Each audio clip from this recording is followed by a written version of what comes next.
Olá, muito bom dia a você que está nos acompanhando aqui pelo Notícias Agrícolas. Estamos começando o nosso boletim diário do mercado do boi, entendendo as movimentações. O mercado do boi que segue de uma forma até firme, né, nas cotações. Teve uma semaninha de leves ajustes aí, uma pressãozinha acontecendo na arroba em São Paulo, mas a gente quer entender do ponto de vista do pecuarista quais são as atenções para o mercado do boi, não só nesse início do ano, mas ao longo de todo o ano de 2022. E é por isso que a gente convidou o meu amigo Luciano Vacari, da Neoagro Consultoria. Está aqui comigo já o Luciano. Seja bem-vindo, meu caro. Muito obrigado por nos ajudar a entender um pouquinho mais desse mercado. Vamos começar falando um pouquinho desse momento atual dos preços firmes, e qual é a sua consideração, Luciano? O que justifica os atuais patamares de preços e se eles se sustentam, né? Bom dia, Alexander. Prazer falar com vocês. Um feliz 2022 para vocês aí do Notícias Agrícolas e para os amigos que nos assistem. 2022 tem tudo para ser um ano bastante interessante para a pecuária brasileira e para as proteínas do Brasil, não só a proteína bovina. A gente está retomando as negociações, praticamente a primeira semana do ano. A última semana de 2021 e a primeira semana de 2022 foram marcadas por poucos negócios, mas negócios de níveis de preço bastante interessantes, chegando aí em São Paulo a R$ 350 na arroba comercializada, o que mostra de que existe demanda e pagador para esse preço. O que a gente tem que prestar atenção e ficar atento daqui por diante, principalmente agora nos 3, 4 primeiros meses do ano, é como é que vai se comportar a oferta de animais para o abate. Porque a gente sabe que a demanda pela carne brasileira é extremamente alta. A gente viu isso no ano passado, a gente viu isso antes de se resolver aquele episódio com a China, quando o mercado já havia retomado com intensidade as negociações de preço. Então, nós precisamos ficar muito atento ao nível de oferta que nós vamos ter. Porque com $1 a 5,70, quase 5,75, isso torna a carne brasileira uma das carnes mais competitivas do mundo. Com o volume que a gente tem aqui, com a qualidade que a gente tem aqui, todo mundo quer comprar do Brasil. O que a gente precisa ficar muito atento é se a oferta vai corresponder a isso tudo ou vai ser maior do que isso tudo. Porque a gente sabe que nós, infelizmente, não podemos contar com o mercado interno brasileiro neste momento. Pois é nesse sentido que eu queria entender quando você fala de prestar atenção na evolução da demanda e, obviamente, comparar como é que a oferta vai, né, atender essa demanda.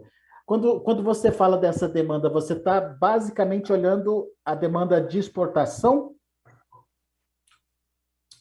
Infelizmente Alexandre. Eu falo infelizmente porque o mercado interno brasileiro está muito ruim, está travado. A gente viu os níveis de inflação nos últimos 12 meses. A gente viu o que o brasileiro tem feito para consumir proteína animal semanalmente. Então, a gente precisa focar e ficar muito atento às oportunidades externas. Porque, no final do dia, é ela que sustenta os preços no Brasil.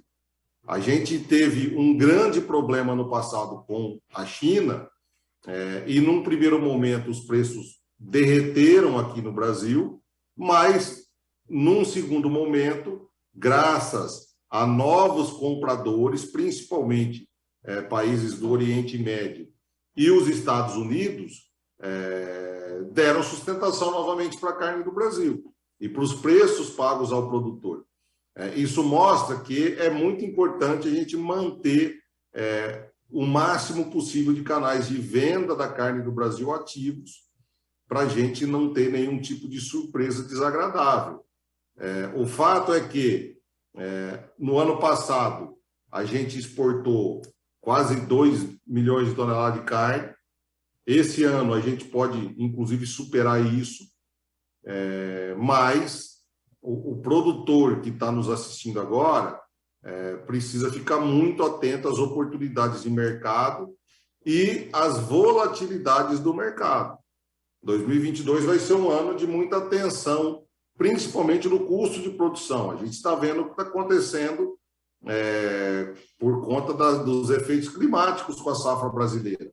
A gente vê o Rio Grande do Sul sofrendo com seca, a gente vê os estados do Sudeste sofrendo com excesso de chuva, a gente vê o Centro-Oeste brasileiro, aqueles produtores de soja, principalmente, que fazem o plantio mais cedo, sofrendo agora na colheita por conta de chuva, e a gente sabe que o que engorda boi, frango e suíno é proteína vegetal, é milho e soja, e se a gente tiver um milho e soja caro, como a gente teve nos níveis do ano passado, isso vai encarecer muito o custo de produção das proteínas do Brasil. Daqui a pouquinho a gente fala mais sobre custo de produção, mas eu queria só entender essa questão da demanda, Luciano. Você acredita que só essa demanda externa ela vai ser suficiente para enxugar o mercado a ponto de manter níveis elevados, como os que a gente está vendo agora de preços para arroba? Só a externa não, Alexander. A gente precisa manter essa relação de consumo interno e exportação. Se a gente tiver mais problema com o mercado interno brasileiro, nós vamos ter que suprir esse problema aumentando as exportações. Por outro lado, se a gente tiver uma recuperação no mercado interno brasileiro, nós não vamos perder exportação, nós vamos ter mais sustentação ainda para o mercado de carne no Brasil, porque nós vamos fortalecer o nosso mercado aqui. Então, é um outro ponto de atenção, porque o que se viu em 2021 foi uma relação de oferta e demanda muito equilibrada. No momento em que houve um desequilíbrio na exportação, o mercado derreteu. Uhum. A gente precisa manter essa relação o mais harmoniosa e equilibrada possível. Agora, Luciano, você acredita numa melhora do consumo interno? Dá para colocar isso na conta aí para a gente entender daqui para frente o comportamento do mercado, da demanda interna, do consumo interno? Isso é uma pergunta muito difícil e depende de muita coisa. Mas, por exemplo, tem algumas coisas positivas. A gente viu agora o anúncio aí do reajuste do salário mínimo, que praticamente supriu as perdas com a inflação. A gente tem, em 2022, um ano político, que é um ano tradicionalmente muito movimentado para a economia brasileira. E a gente tem também ao nosso favor um pacote econômico aí que vem sendo implementado, sobretudo na questão de infraestrutura. A infraestrutura, os projetos de infraestrutura brasileira geram muito emprego no Brasil. E o que faz consumir é renda. Se o brasileiro tiver renda, ele vai certamente optar por consumir mais proteína animal. E tem mais o Auxílio Brasil também, né? Exatamente. Tem agora aí o Auxílio Brasil, que a gente viu o resultado desse programa ano passado lá no pior momento da pandemia. Quer dizer, são coisas que funcionaram. A gente precisa ver se vão funcionar de novo e se isso vai ser capaz de conter esse processo inflacionário que a gente está no Brasil. Muito bem.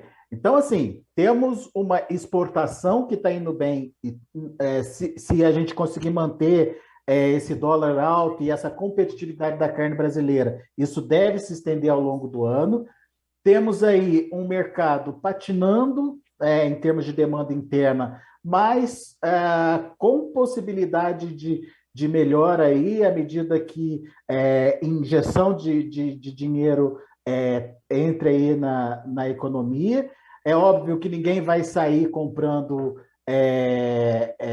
carne bovina, vai começar ali no ovo, vai começar ali no frango, mas de qualquer forma vai ajudar aí o mercado também a se desenvolver. E daí a gente tem que olhar, então, com muita cautela a oferta, como você destacou, certo? O que a gente pode esperar da oferta esse ano? Alexander, a oferta em 2022, assim como em 2021, ela é bem limitada, ela não é uma oferta exagerada, ela atendeu muito bem às expectativas do ano passado, onde a gente teve um nível de exportação e de consumo relativamente bons, e a gente tem tudo para manter isso em 2022. Porque o que faz com que o produtor invista na manutenção do rebanho é a renda. E a gente não viu nos últimos anos problema que fizesse com que o produtor tivesse um desestímulo pela produção, a não ser aqueles 2 meses ali daquele problema que nós tivemos com a China. A gente percebe um bezerro valorizado, a gente percebe um aumento pelo uso da tecnologia, já visto o que está acontecendo aí com os adubos, por exemplo, no Brasil. Não existe adubo para comprar no Brasil. Isso está sendo usado tanto na agricultura quanto na pecuária. Então, assim, nós não devemos passar por um momento de desabastecimento de oferta, mas também nós não vamos ter um aumento significativo na oferta. Nós vamos ter, se a gente continuar com esse mercado equilibrado como a gente está, nós temos tudo para 2022 ser um ano bom para a pecuária de corte brasileira.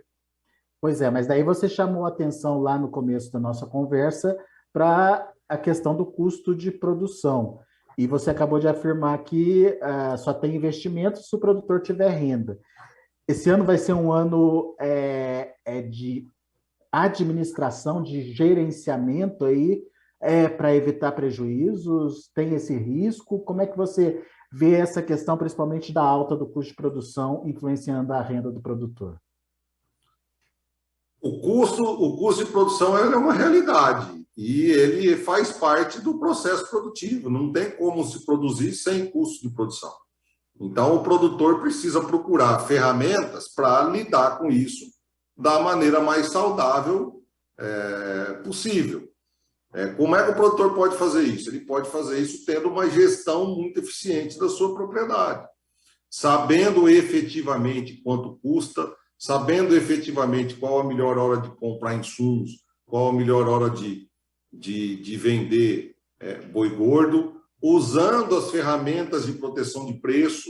Quem usou ferramenta de proteção de preço no ano passado teve um ano excepcional e quem não usou teve um ano desastroso, porque isso são coisas que ajudam o produtor a manter os níveis de renda. O insumo mais valioso para a produção agrícola e pecuária no Brasil é a renda. Não adianta nada se usar o melhor pacote tecnológico disponível se isso não se converter em melhoria de renda no final do dia. E para se ter renda, precisa ter um programa muito bem implementado e executado de gestão e controle de custo, porque são coisas extremamente importantes e que no final do dia pode machucar o produtor que fez tudo certo e esqueceu de se fazer um seguro de preço, por exemplo. Então, ficar atento às oportunidades de negócio, de venda futura e para se ter tranquilidade de fazer o que ele sabe com maestria, que é produzir. Produzir, ele vai lá e faz com o pé nas costas. Agora, a gente precisa produzir de maneira sustentável economicamente. Produtor pecuarista que não se atentar a isso corre o risco de inviabilizar a produção de proteína animal, em especial a produção de carne bovina? Sem dúvida. Vamos dar um exemplo que aconteceu no ano passado. Imagina um produtor que tinha feito todo o seu planejamento para vender os seus animais de confinamento no mês de outubro de 2021. E chegou em setembro de 2021, o boi caiu 40, 50, 60 reais a roupa. Foi embora com a atividade. Aquele produtor que tinha feito uso de ferramentas de proteção, que tinha pensado num plano B, que tinha condições de suportar, atravessar aquela crise, no final do ano ele acabou tendo um ano bom. Agora, teve um monte de gente que teve prejuízo e teve um monte de gente que saiu da atividade. Isso não precisa se repetir. Crises vão acontecer todos os anos, mas a gente precisa aprender a como lidar e como gerenciar essas crises. Boa. Muito bom. Meu caro, muito obrigado mais uma vez pela participação aqui conosco e volte sempre, Luciano. É sempre bom te ouvir. Alexandre, obrigado pelo convite. É sempre uma alegria muito grande bater papo com vocês, conversar. E estamos aqui à disposição, tá? Obrigado. Valeu, Luciano. Grande abraço para você, meu amigo. Até a próxima. Até mais.